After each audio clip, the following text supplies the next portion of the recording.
Of all the machines in the home, the television is probably the most mysterious.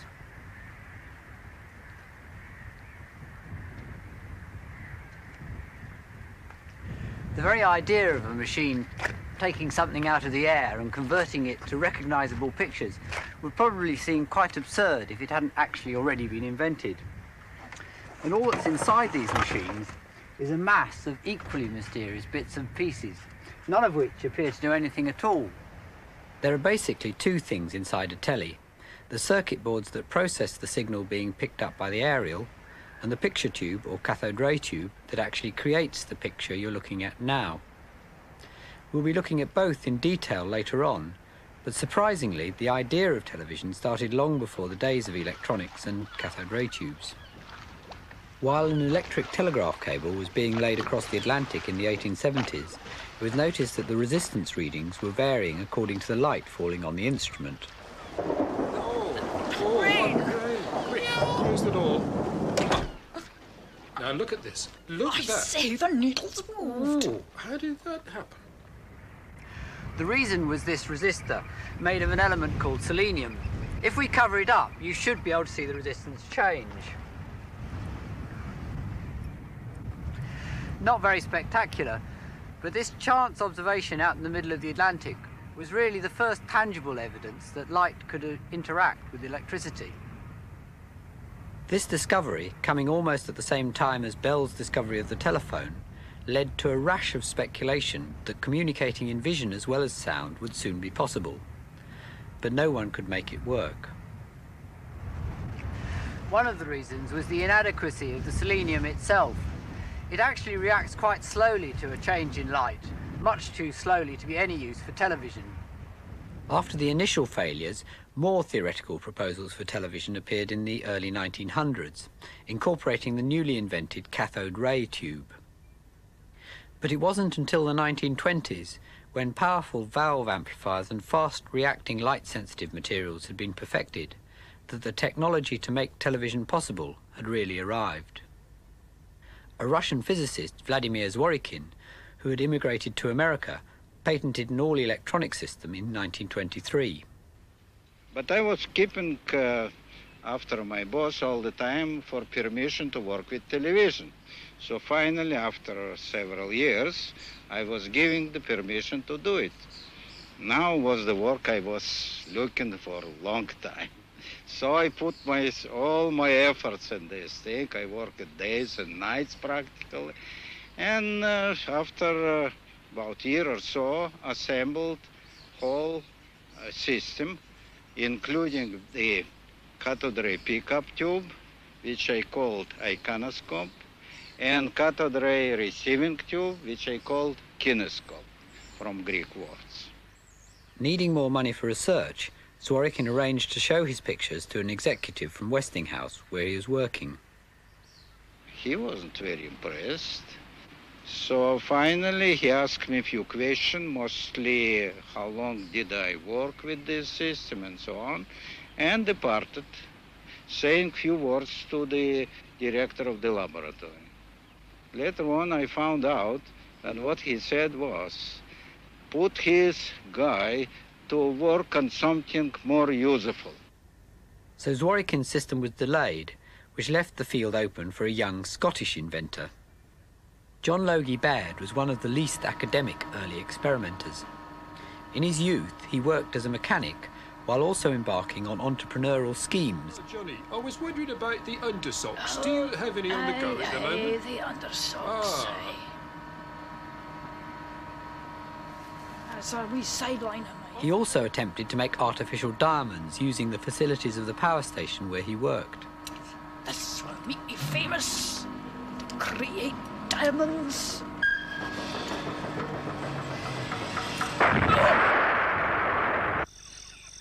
Dogged by ill health, he then moved to a warmer climate, Trinidad.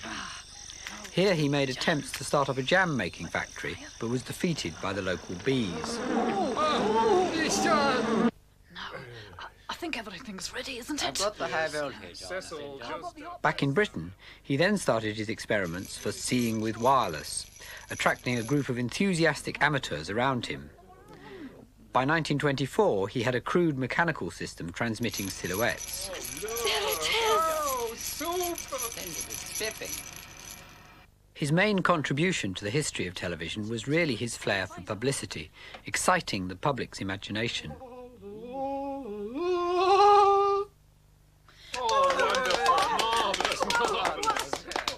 He also gave sets to very important people. Good morning, Mr. Baird. Just one there. Thank you, thank you. All right, sir, can Mr. you hold it up MacDonald, for us? here's Very your good. televisor. And again, sir, won't take you long, sir. Right, thank you very much. Finally, in 1936, the BBC arranged trials of Baird's television. Oh, good morning, Mr. Baird. We are the BBC, of course. We will be with you any moment. In competition was EMI's all-electronic system similar to Zworykin's. Baird's cameras were cumbersome and immovable. You're moving too much. In contrast, the EMI cameras were compact and completely portable.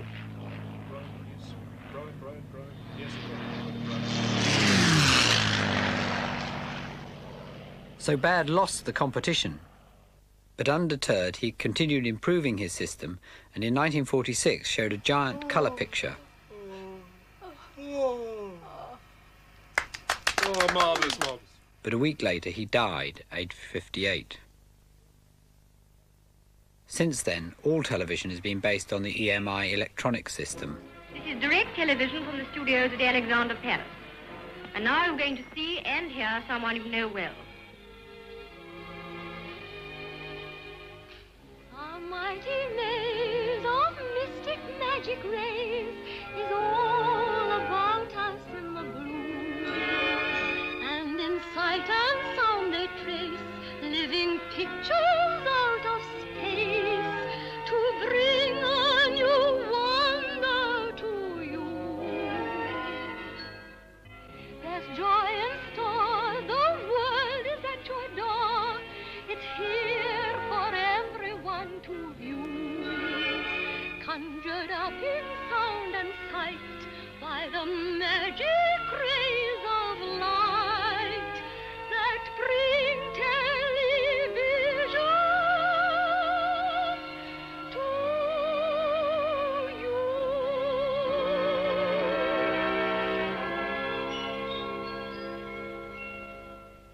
The heart of any telly is the picture tube itself. If you look inside, you can see there isn't much inside really. In fact, there's nothing at all. It's normally a vacuum when it's working. We usually think of electricity flowing in wires, but under the vacuum inside the tube, the electricity is actually flowing from the neck to the screen as a sort of invisible beam, a stream of electrons. The inside of the screen is coated with chemicals called phosphors. And it's actually these phosphors that you're watching at this moment glowing behind your screen. The television tube needs a high voltage between the neck and the screen to make the electrons flow. You can see this wire going to the screen does look rather like the spark plug lead of a car, which also carries a high voltage. The device that creates the high voltage in television does have other uses.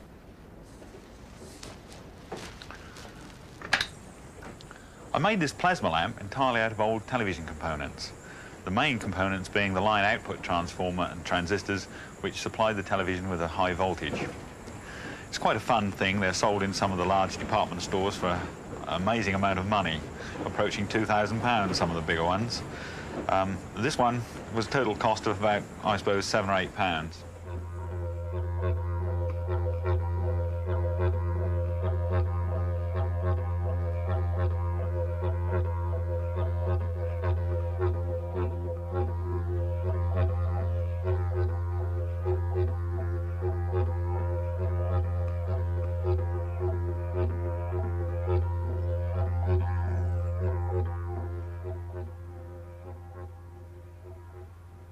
This is the National Museum of Film Photography and Television in Bradford, and this part's all about how television works.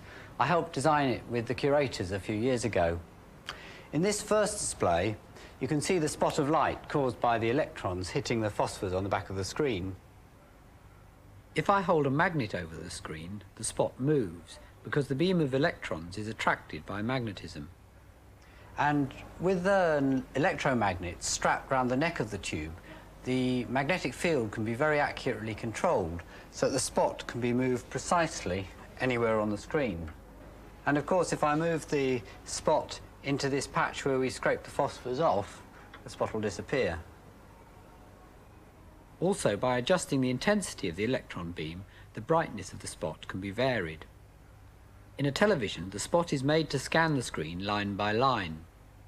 The image is formed by varying the intensity of the spot as it scans. This model uses ink marks on string to represent the variations in intensity of the scanning spot, so you can see how the picture builds up.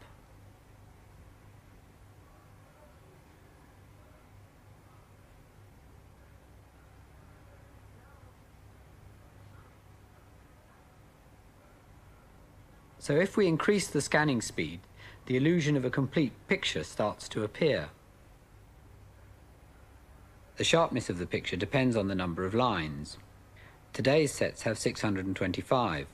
The original EMI system had 405, and Baird's had only 240. Gerald Wells, who runs the West Dulwich Radio Museum, has collected some of the first domestic television sets. His earliest set doesn't look like a television at all. It was a Model 900. It was probably the first television in the country of its type, and it was bought out in time for television. Originally it was dual standard, had a switch for 240 line and 405 line, so you could watch with Marconi EMI system or the Baird system. It doesn't look like a television. No, it doesn't, because in those days the early cathode ray tubes were so long in the neck, the only way you could mount them was vertically, with a mirror in the lid. I mean, reverse the scanning coil, so your picture was the right way around, and you actually watched it in a mirror. You could watch it either in that position for sitting position, or you could turn it up like that and watch it in the standing position. Or you could close it down altogether, and it just looked quite an inoffensive sort of cabinet. As nobody could afford that model £100 ago, Marconi EMI bought out the 707 and the 705, which was a 5-inch and 7-inch set respectively, which would sell for 29 guineas and 31 guineas. They maintained that even if a television system failed, and they had a sort of idea that it might be shut down somehow or other, but at least you had a good quality radio for your money. They then started getting the screens larger again. They started off with large screens at 12-inch, then went down to 5 and 7, and then gradually they crept up to 9-inch. With this model, the 709, which was quite a fine receiver. This one's working a bit, and also a first-class radio. This came out at about £60 and was currently in the shops up till the outbreak of war. Which is the earliest example of a post-war set? Well, I'd say it was this 9-inch Pi here. Pies didn't do anything astounding before the war with television. They made a few, they weren't particularly brilliant. And then after the war, with the experience they'd gained from radar and the money they'd made out of the war, they'd ploughed back into their company. They produced this thing. It was an absolute work of art. It looks much more compact. It's very compact, beautifully designed, easy to work, had a little panel on the front where you could get at the line hold and frame hold controls to adjust it. It gave a high-definition picture, mirror-backed tube, and all the technology we'd learned during the war came out in this. It was brilliant. And this portable here, what well, this is certainly portable. It's the little 9-inch Bush that came out in 1950. A lovely little bit of engineering, also slightly out of adjustment, and they made use of a jelly mould with the Bakelite. It was a lovely substance. It matched their DAC-90 radio they bought out at the same time. It was small, it was compact, it didn't have a large mains transformer in it. It was miniature valves and modern plastics again. This was a lot safer. You couldn't kill yourself on one of these. Well, you could if you were absolutely stupid. But these sets were absolutely lethal. In fact, before the war, our main insulating materials, of course, was paper, tar, wax and varnish. The first man to be killed by television was a friend of mine, and that happened up at Newton New Willows in the 50s. On a set I'd actually taken up one of that model. So it was brought home to me very definitely how dangerous these sets were. So this there was no second chance of it. So this was a big improvement. One touch of that and you're in the service department in the sky. You've had it. But these, if you did catch hold of a high voltage, the resistance of the skin and the moisture in the body would collapse the voltage. So apart from a very nasty burn, sometimes you weren't even really aware that you'd burnt yourself until you come to wash your hands in Ajax, and then you'd know all about it. But you certainly didn't kill. The pictures on these old televisions now have to be converted from today's 625 lines to the old 405 line standard.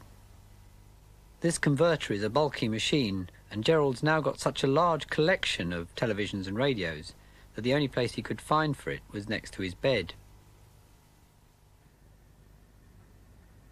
Colour television uses 3 different coloured phosphors, red, green and blue, with a fine metal mesh behind. This mesh has a grid-like pattern of tiny holes or lozenge shapes. This is a mesh we've taken out of a telly, and if I hold a torch behind it, you can see the holes clearly.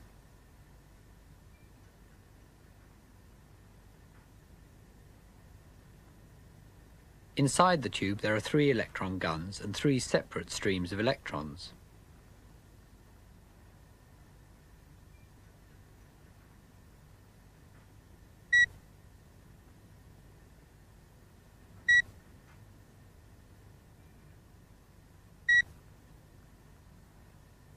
The mesh, or mask, blocks the electrons and only lets them through the holes.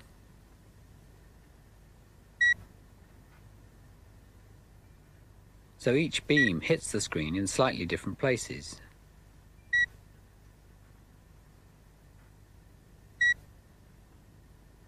Inside the screen, the 3 coloured phosphors are laid in fine strips, here shown greatly enlarged.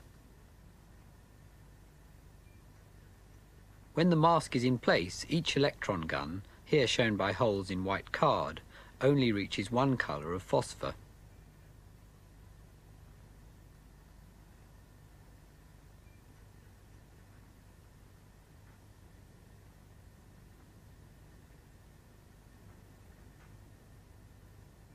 Now look closely at an actual television. You can see the grid-like pattern over the whole screen created by the mesh. And if you look even closer through a magnifying glass, you can see the 3 coloured phosphors. As the picture changes, you can see that any colour can be created by just varying the relative intensity of the 3 phosphors. Even white is obtained by mixing the 3.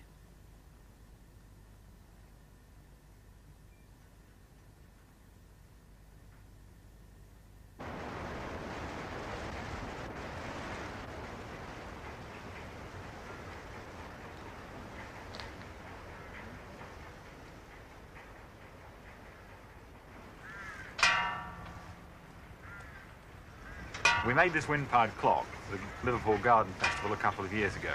The wind-powered generator on top merely charges this battery. The battery powers the electronics, and the electronics supplies an impulse to this windscreen wiper motor, which actually drives the clock movement round every 30 seconds. Now, when I developed that clock unit, I did the electronics indoors in the workshop, and it worked perfectly, and I left it on test for about a fortnight. I brought it out here, installed it in the clock, had second thoughts that I'd connected it wrong, so I reconnected it, and this time I connected it backwards and blew the whole lot up, every transistor and every chip, and had to start from square one again. And as a friend said, it's easy to make something which is foolproof, but it's very difficult to make it idiot-proof. You can soon connect something backwards, and you can't see you've done anything wrong. You know, but when you actually go to connect it up, you get a big bang, a puff of smoke, and all your work is gone. You've wasted a fortnight. I think it's because the electronic components don't move or give any indication of what they're there for that it's so easy to make mistakes like Rex's. The electronics in a television, which process the broadcast signal and power the loudspeaker and tube itself, are very complicated. But they're not quite as baffling as they first appear. One thing that makes electronics less intimidating to me is that all the circuits are made up of a relatively small number of different types of component. I can show you quite a lot of these just with a light bulb and a battery. A resistor just acts as a restriction and makes the light dimmer. So twice the resistance makes it dimmer still. A diode lets the electricity flow one way,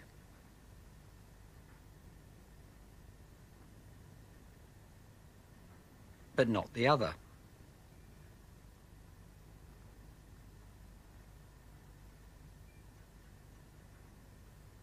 A capacitor stores electricity, only letting the current flow until it is fully charged.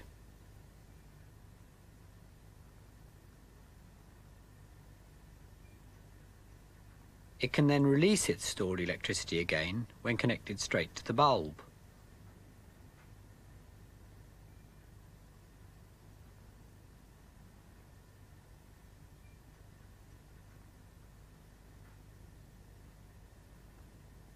A transistor often acts as a sort of switch. The tiny amount of electricity from a battery made of a potato can switch the main battery and power the headlight. In fact, over 90% of the components on this board are like the ones I've just shown you. The integrated circuits are really just a lot of components all sandwiched together, mostly transistors. I do admit that when you start joining everything together, the circuits very quickly become very complicated. The other thing that helps to reduce my intimidation about electronics is that you often don't need precise knowledge of a circuit to mend a fault.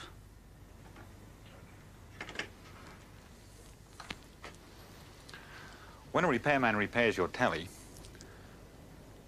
some of the faults are blatantly obvious as soon as he takes the back off. Components are either burnt out or been smoking, and you can actually smell the pungent smell from some of the components actually burning.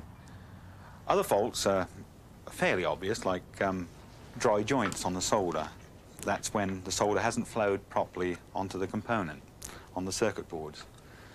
Although the circuit looks really complicated, it can be rather likened to a road map of the British Isles. And if you were travelling between London and Brighton, for instance, you're not really worried about what the roads are doing around Glasgow and Edinburgh, and the same really applies to a TV set. Like reading a map, you can soon find the area you're interested in without detailed knowledge of the circuit boards. You can then narrow the fault down to a few suspect components. We've managed to get a picture out of most of these old scrap tellies. From the outside, they don't look very different from modern tellies, but inside, things have changed quite radically in the last 15 years. For a start, the old televisions needed an elaborate set of adjustments. There were so many knobs that they were rarely set up accurately. Most of these adjustments have now become obsolete simply by ingenious refinement of the tube design. The older sets also used much more power and generated much more heat, and heat isn't very good for electronics. Finally, instead of the individual valves and transistors, modern sets use integrated circuits. A modern set has less than half the number of components of a 15-year-old one. It looks as if there's almost nothing inside in comparison. All this has made tellies much cheaper and simpler to build, and it's also made them more reliable. I think they're the only machine in this series that's actually become more reliable in recent years. I think it's quite wonderful that something that so recently was stretching the limits of modern technology can now be achieved so easily. The days when people rented their tellies because they were so expensive and they needed mending so often are really gone forever. And all these old elaborate tellies, none of which are working properly anyway, are not really worth mending. But instead of just throwing them away, we decided to give them a rather more dramatic end, particularly as it's the end of the series.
first thing that struck me about this episode is just how astonishing cathode ray tubes are.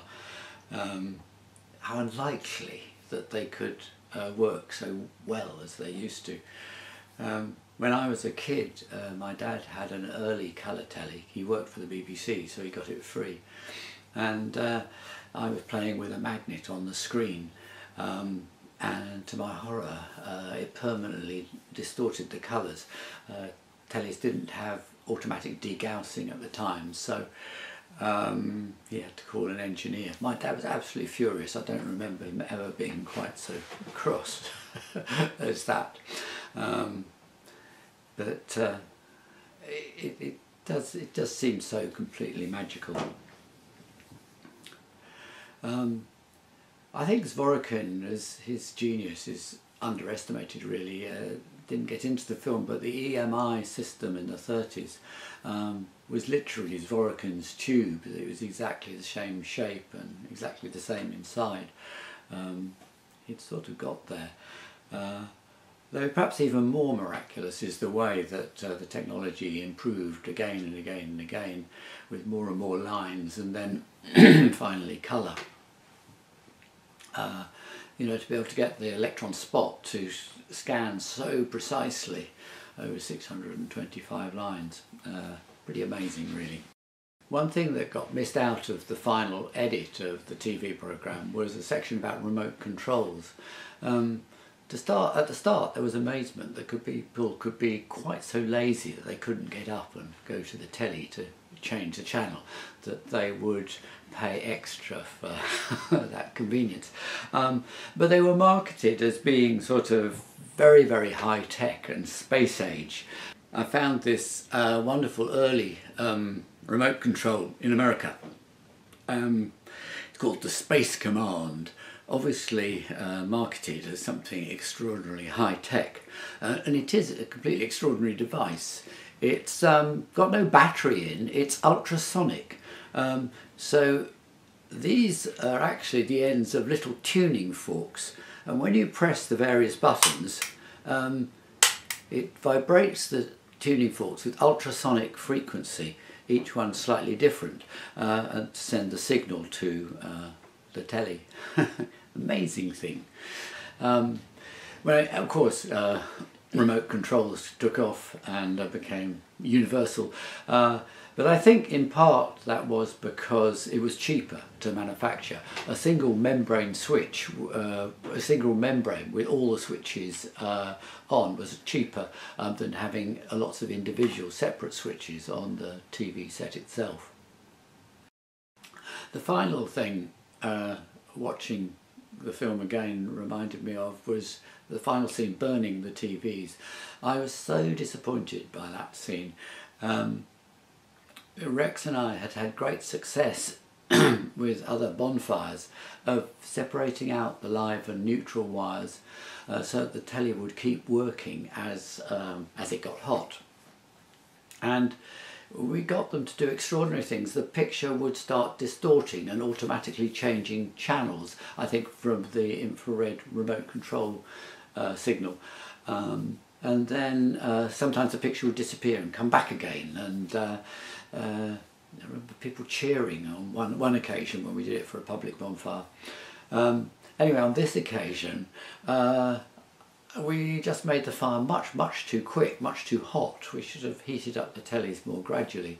Could have been edited down, but it wasn't nearly as exciting as it could have been. There's a real art to burning those cathode ray tellies, and I'm afraid we messed up really. Well, of course, since then tellies have changed completely. They're now all the flat screen LCD technology, and they're amazingly good things, and the resolution's gone up. You have HD and 4K, amazing contrast. I must say I found the HD widescreen format very annoying. It's annoying when filming at, you know, most of my arcade machines are long and thin, faces are sort of square. Well, you know, why do you want all this space out the side? I don't know. Anyway, I think the situation's being redressed with iPads and all that sort of thing. More film is being made for different formats. I guess HD was that particular format because at the time the technology could really only cope with the one format. I'm not sure. It's been fun seeing how the flat screen tellies have just got better and better. But equally, I'm glad that I was alive in the period of the much more characterful cathode ray tube TV.